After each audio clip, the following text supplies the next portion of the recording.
যুবক বলে, নবী গো, আপনি আমার চেনেন না, আপনি আমার কথা মনে হয় শোনেন নাই। নবীজি বললেন, তুমি কে গো? যুবক বলি, ইয়া রাসূলুল্লাহ, ইয়া হাবিবাল্লাহ, আপনি কি জানেন না মক্কা মদিনার জমিনে যত কবর দেয়া হয়, এই কবর থেকে লাশ কাপনের কাপড় চুরি হয়ে যায়। নবী গো, আপনি কি জানেন না? নবী কয়, হ্যাঁ আমি জানি, কাপনের কাপড় চুরি হয়। এর চাইতে কষ্ট থাকতে পারে? নবী চোখের পানি ছেড়ে বলল, যুবক রে, মানুষ যাবার পরে 3 টুকরা কাপড় মাত্র সঙ্গী। যুবক বলি, ইয়া রাসূলুল্লাহ, ইয়া হাবিবাল্লাহ, নবী গো, মক্কা মদিনার জমিনে যত কাপনের কাপড় চুরি হয়েছে, ওই কাপনের কাপড় চুরি করেছি আমি, নবী গো, আমি সেই যুবক, কাপনের কাপড় চুরি করা যুবক। আল্লাহু আকবার। আল্লাহর নবী ডাকতে বলে, যুবক রে,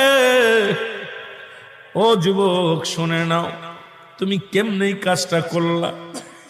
তুমি মানুষের কাপনের কাপড় চুরি করলা। এ যুবক, দুনিয়ার মধ্যে কি আর কোনো কাজ পাও নাই?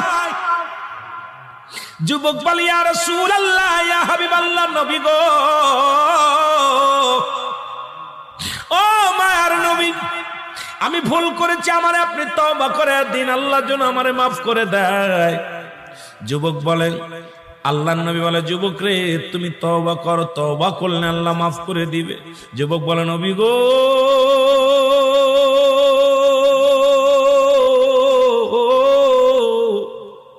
আমার বিশ্বাস এই জমিনের মধ্যে আমি তওবা করলে আমার গুনাহ মাফ হবে না, কারণ আমি এত বড় পাপী, আমি এত বড় অপরাধী। আল্লাহর নবী কয়, যুবক রে, তুমি তওবা করো, তওবা করলে আল্লাহ তোমারে মাফ করে দিবে। যুবক বলে, নবী গো, মায়ের নবী,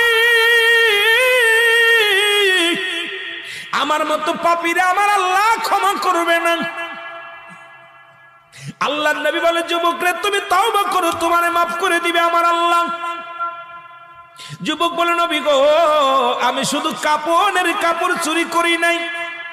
নবী গো, মক্কা মদিনা অনেক দিন যাবত মানুষ মরে না, অনেক দিন যাবত মানুষ ইন্তেকাল করে না, আমিও কাপনের কাপড় চুরি করতে পারি না, আমার ব্যবসাটাও ভালো হয় না।